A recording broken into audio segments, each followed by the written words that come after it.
Horde will not stop until Eternia is completely destroyed.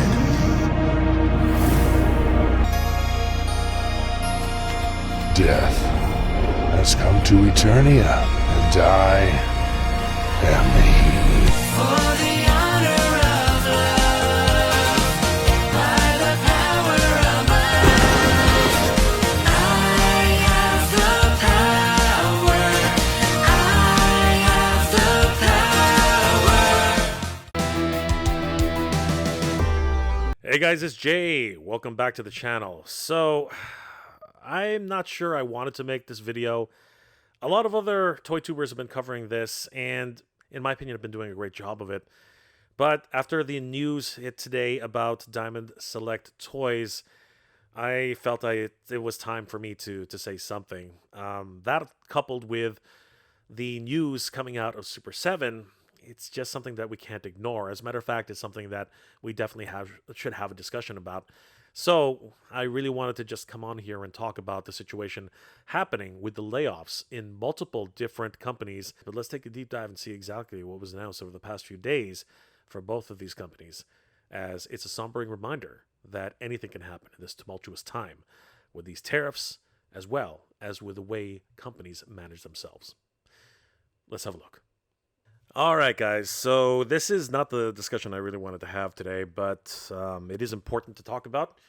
And unfortunately, this is going to become a more regular place thing as time goes on. So today, it was brought to my attention that there were even more news in terms of the effect that not only the tariffs have been having, but also just poor management, Diamond Comics, who really have, as I've mentioned in the past, not done too well in terms of their overall business practices, and it has affected many of their other subsidiaries. Unfortunately, it looks like Diamond Select Toys has been the victim of the Diamond saga, but also with Super7, as they also made a statement about their current situation with tariffs and the state of the industry going forward. A number of different toy tubers have been covering this story, and it really is just a tale of mismanagement, a gigantic company feeling like they could never be taken down. And today, it really was one of those sad final outcomes that really does happen. And I wanted to talk about this because over on bleedingcool.com, Diamond Select Toys shuts down.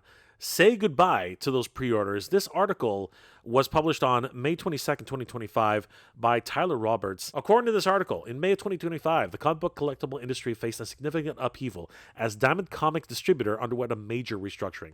And that really is the root cause of all this.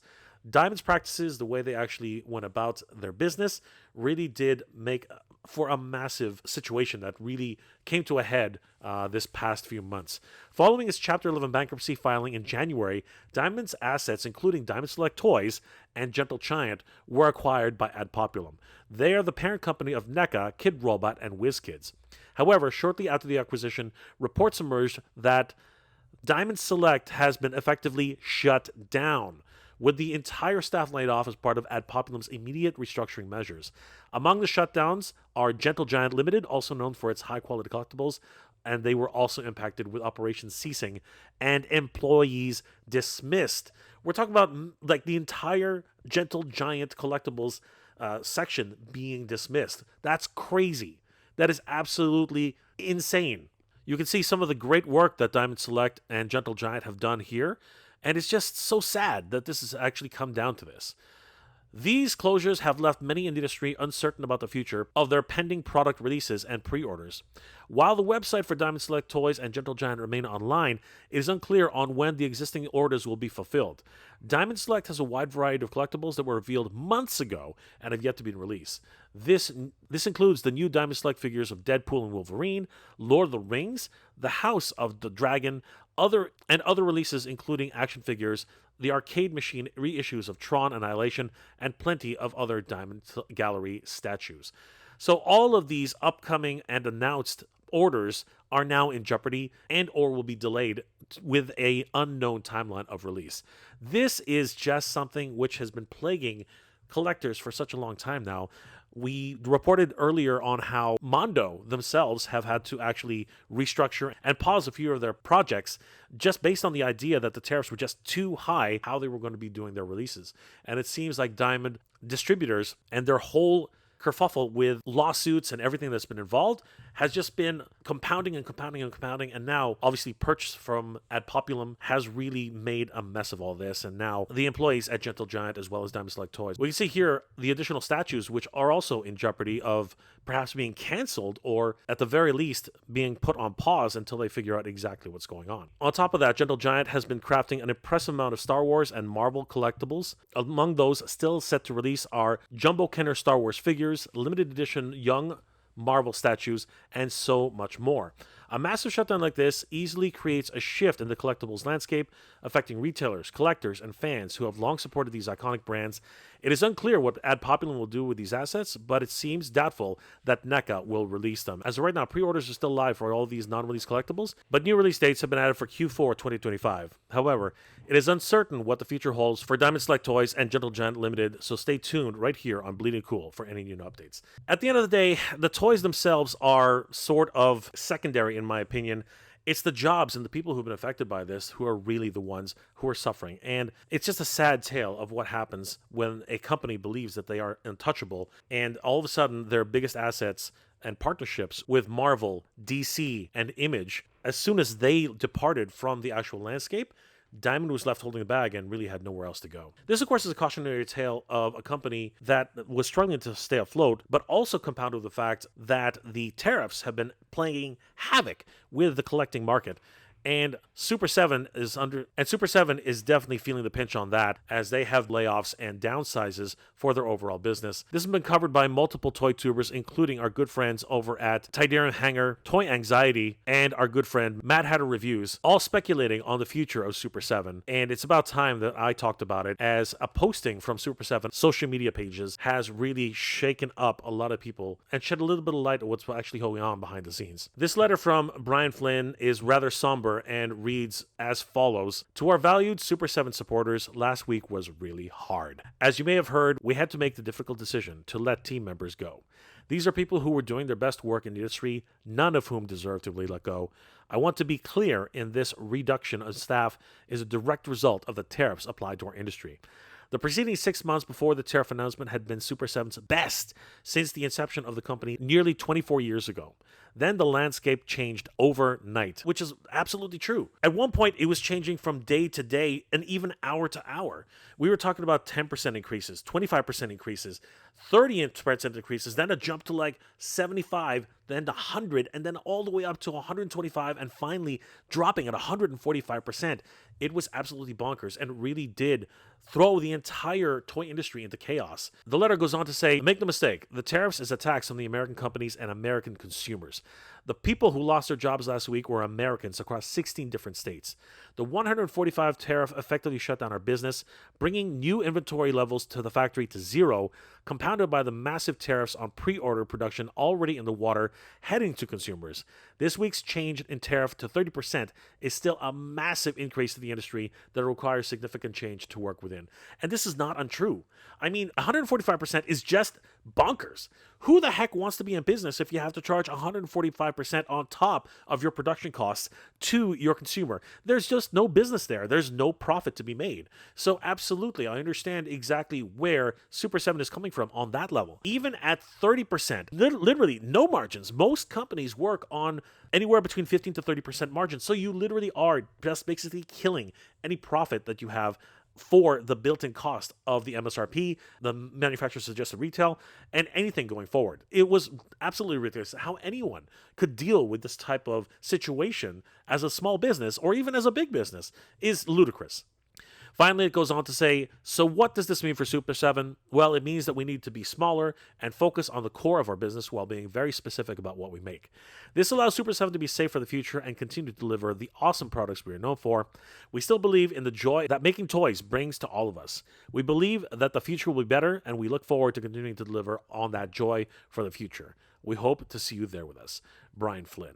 Now, making a statement like this obviously is going to come with some backlash, as many of the toy tubers who have done reviews on this are quite literally pointing the finger at Brian Flynn, basically saying, how is it that you could let this happen? There's just so many questions that people have, and at the end of the day, the finger is going to be pointed at leadership, particularly at someone like Brian Flynn, who has always been the face of Super7 itself. But as to Super7 coming to an end, I don't think that's actually the situation, as the company has made statements saying that they will continue forward with their business, but the restructuring efforts are definitely going to be something which will be on the minds of collectors going forward. After all, with the upcoming convention season and the release schedules coming fast and furious, it remains to be seen if any new product will be announced by Super7 in the wake of these layoffs. But as we've seen time and time again, new figures and re-releases of figures are coming in on a constant basis, and that means business as usual, at least for the people who remain at Super7 at large. Of course, this still poses the question, what will be happening to the Teenage Mutant Ninja Turtles brand, the Godzilla brands, Dungeons & Dragons, and of course, the ever-popular Thundercats brands, which are staples in the catalog for Super7, along with their own products, including their Mummy Boy, and other products like apparel, which are still tied to the pop culture scene, but quite removed from the toy sphere. Toys being a very big part of both of these industries, we do have to recognize, though, that the biggest issue at hand here is, of course, the layoffs themselves. A lot of good people, artists, designers, and industry professionals who worked in many of these industries are now jobless. And that is the true tragedy of this situation. Whether it be mismanagement by the larger companies and poor practices for their industry at large, or the result of tariffs, which are really ravaging the industry at a staggering pace. Losing one's livelihood is the absolute worst case in this situation, and my heart goes out to everybody who has been affected by this. The only solace that I can look at as being a beacon of hope is that a number of really talented, incredible individuals will be joining the job market very, very soon. And whoever is fortunate enough to pick up these individuals is going to be gaining quite the workforce, as these are incredibly talented people, and any company looking for designers, sculptors, project managers are going to be getting some incredible people in the near future. You know, it's always easy to say, I told you so. When I first started dealing with diamond distributors, I didn't have a very good outlook on them. Once upon a time, I actually tried to, produce a comic book with a bunch of friends. And the indie scene was not like it was today, where you could just, create a Kickstarter, raise a little bit of money, and you could actually go and publish your own books. No, back in the day, you either self-publish it yourself and hope for the best, distributing it to, smaller markets wherever you could, or you had to roll the dice, try to submit it to Diamond Select Comics and distributors, and see if they would even take your independent comic for distribution. Oftentimes, they would return back either saying that they had a whole bunch of changes for you as the creator to actually make before they carry them, or they would straight out tell you, okay, we will distribute your comic, but there are multiple stipulations behind this. You need to produce a certain amount of books. You need to have a certain amount of sales. Any sales that are returns or damages, you are responsible for and need to buy back that product. So there are major issues and roadblocks dealing with diamond distributing all the way back in the 90s, and fast forwarding to 2000s and into the 2020s, it really has come to a head, and Diamond really has found themselves pretty much in the position that they never thought they would be in, having their biggest three partnerships abandon them, Marvel, DC, and Image, and basically grinding their entire business to a halt, and ironically, opening up avenues for independent comics to try and salvage that business. But it's another case of too little too late, as their bankruptcy case actually went to court, and even then there was a massive behind the scenes dealings, trying to sell themselves to another partnership even after the actual sale had been completed. Then the highest bidder is not the one they wanted to be sold to, so they tried to get in with a lower bidder. It was a huge mess.